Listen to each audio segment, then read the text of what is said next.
Hello guys, welcome to my YouTube channel.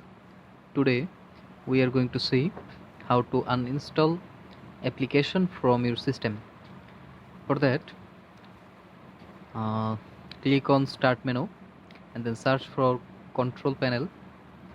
After going control panel, at the bottom you can see uninstall a program, or up here you can change the category to large file.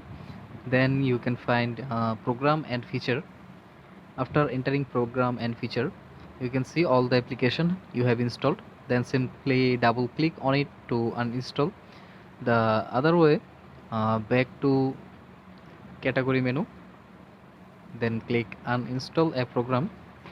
Then simply double click on a program that you are want to uninstall, or you will find uninstall upper here on this menu.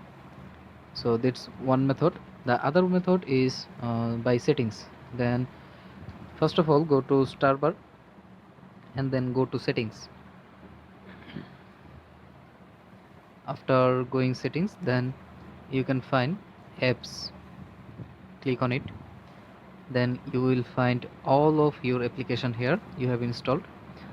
So click on it, application that you want to uninstall, then simply click on uninstall.